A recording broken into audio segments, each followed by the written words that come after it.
ইরানের পারমাণবিক কর্মসূচি এবং মধ্যপ্রাচ্যের সাম্প্রতিক যুদ্ধাবস্থা নিয়ে যখন বিশ্ব রাজনীতি তোলপাড়, ঠিক তখনই নিভৃতে এশিয়ার ভূ রাজনীতিতে এক নতুন উদ্বেগের জন্ম দিচ্ছে মিয়ানমার।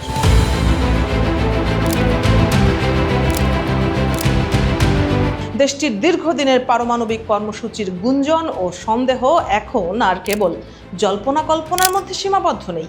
আন্তর্জাতিক বিশ্লেষকদের মতে নেইপিদোর এই পারমাণবিক বাসনা দক্ষিণ এশিয়ার সামগ্রিক নিরাপত্তা সমীকরণ বদলে দিচ্ছে, বিশেষ করে বাংলাদেশের জন্য এক স্থায়ী উদ্বেগের কারণ হয়ে দাঁড়াচ্ছে। চলতি শতাব্দীর শুরু থেকেই মিয়ানমারের সামরিক জান্তাদের মধ্যে পারমাণবিক প্রযুক্তি অর্জনের এক গোপন আকাঙ্ক্ষা পরিলক্ষিত হচ্ছিল।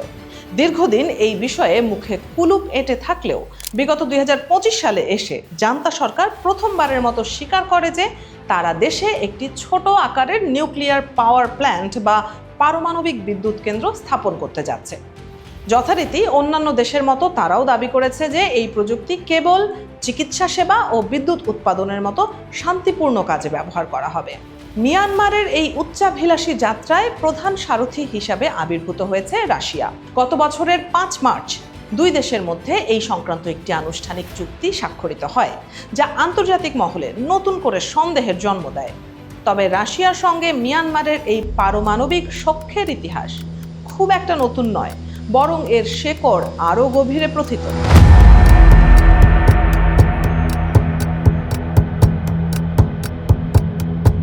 ইতিহাস পর্যালোচনা করলে দেখা যায় 2007 সালে প্রথম রাশিয়ার সঙ্গে মিয়ানমারের পারমাণবিক সহযোগিতার বিষয়টি আন্তর্জাতিক সম্প্রদায়ের নজরে আসে। এরপর দীর্ঘ সময় বিষয়টি চাপা থাকলেও 2023 সালে এসে বর্তমান জান্তা প্রধান জেনারেল মিং অং ফ্লাইং প্রথমবার এই সহযোগিতার কথা আনুষ্ঠানিকভাবে স্বীকার করেন।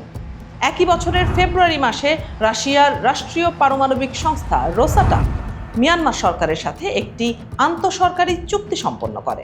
রাশিয়া ও মিয়ানমারের মধ্যকার এই ধারাবাহিক চুক্তি সত্ত্বেও এশিয়ার মূলধারার সংবাদ মাধ্যমগুলোতে বিষয়টি নিয়ে খুব একটা জোরালো আলোচনা দেখা যায়নি।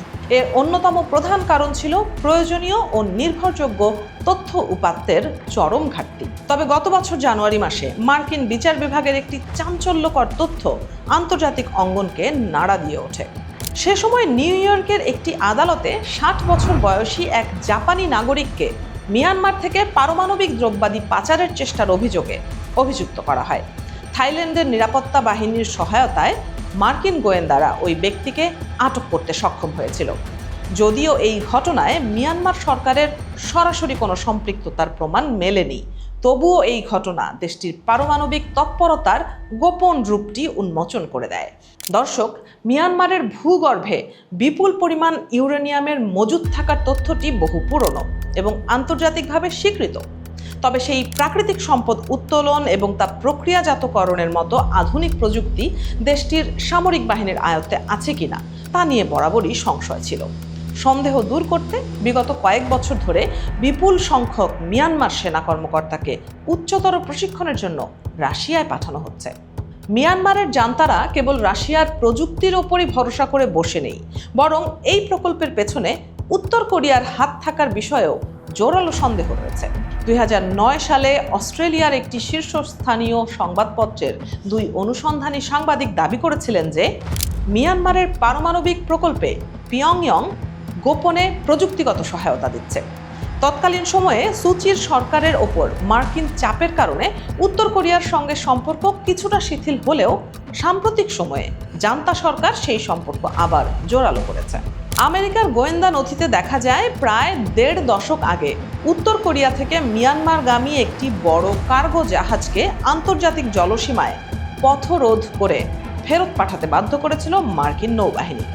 সেই জাহাজে পারমাণবিক সরঞ্জাম ছিল বলে ধারণা করা হয়। অং সান সুচির গণতান্ত্রিক মেয়াদে এই সম্পর্ক প্রায় বিচ্ছিন্ন হয়ে গেলেও সামরিক জান্তা ক্ষমতায় আসার পর পুরনো সেই চেনা সন্দেহ আবারও ডালপালা মেলতে শুরু করেছে। উত্তর কোরিয়া ও মিয়ানমারের এই সম্পর্ক বর্তমানে এক কৌতূহলোদ্দীপক এবং বিপজ্জনক মোড় নিয়েছে। চলতি বছরের ফেব্রুয়ারি মাসে এই দুই দেশ বেলারুশ, ইরান ও রাশিয়ার সঙ্গে মিলে একটি স্বতন্ত্র আঞ্চলিক নিরাপত্তা কাঠামো গঠনের ঘোষণা দিয়েছে। আন্তর্জাতিক নিরাপত্তা বিশেষজ্ঞদের ধারণা, চীন বা রাশিয়া সরাসরি পারমাণবিক প্রযুক্তি হস্তান্তর না করে তাদের ছদ্ম প্রতিনিধি হিসেবে উত্তর কোরিয়াকে ব্যবহার করতে পারে। মিয়ানমার সরকার পারমাণবিক জ্বালানি কর্মসূচির পক্ষে যেসব যুক্তি দাঁড় করাচ্ছে তা আন্তর্জাতিক পরিমণ্ডলে খুব একটা গ্রহণযোগ্যতা পাচ্ছে না, কারণ মিয়ানমারে বিপুল পরিমাণ প্রাকৃতিক গ্যাসের মজুদ রয়েছে এবং দেশটির ভৌগোলিক অবস্থান জলবিদ্যুৎ উৎপাদনের জন্য অত্যন্ত অনুকূল। দেশের অভ্যন্তরীণ জ্বালানির এত বিকল্প উৎস থাকার পরও জান্তাদের এই ব্যয়বহুল ও ঝুঁকিপূর্ণ পারমাণবিক প্রযুক্তির পেছনে মরিয়া হয়ে ছুটে চলা তাদের আসল উদ্দেশ্যকে প্রশ্নবিদ্ধ করে।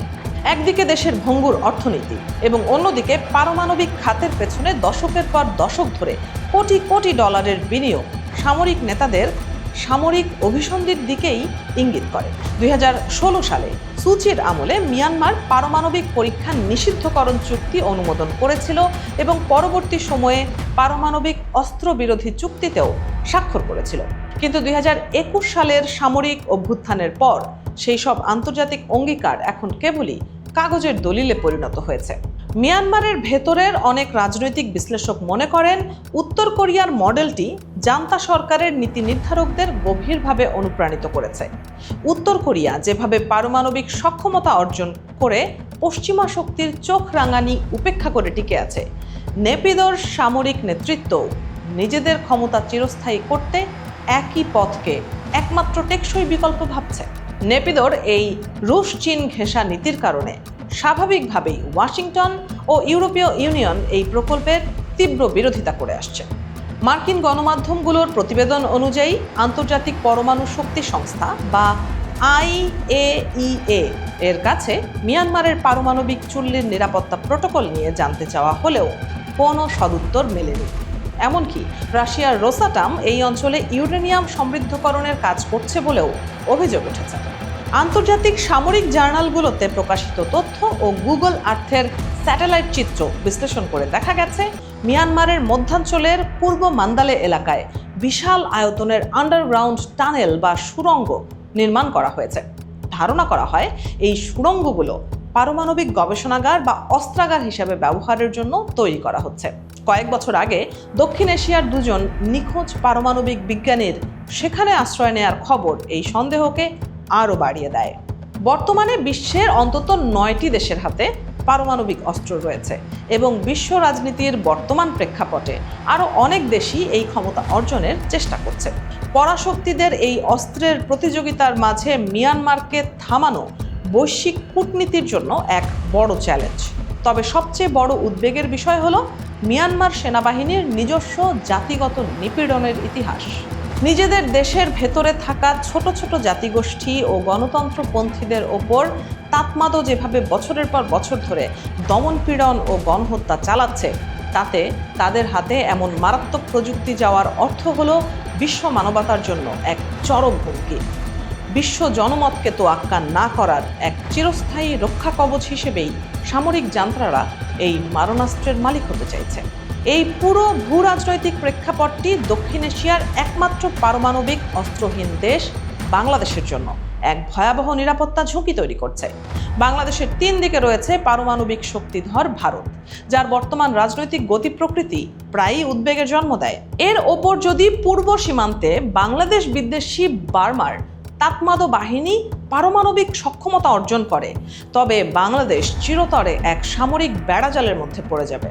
দর্শক, বর্তমানে 5 প্রতিবেশীর মধ্যে কেবল বাংলাদেশের সঙ্গেই মিয়ানমারের জান্তা সরকারের সম্পর্ক সবচেয়ে শীতল ও বৈরী, যার প্রধান কারণ রোহিঙ্গা সংকট। এই বৈরিতার মাঝেই চীন ও রাশিয়ার পরোক্ষ সবুজ সংকেত নিয়ে তাতমাদো বাহিনী যেভাবে দেশের অভ্যন্তরে পোড়ামাটি নীতি অবলম্বন করে এগোচ্ছে, তা ভবিষ্যৎ এশিয়ায় এক নতুন এবং আগ্রাসী মিয়ানমারের ইঙ্গিত দেয়, যা বাংলাদেশের সার্বভৌমত্বের জন্য অত্যন্ত চিন্তার কারণ।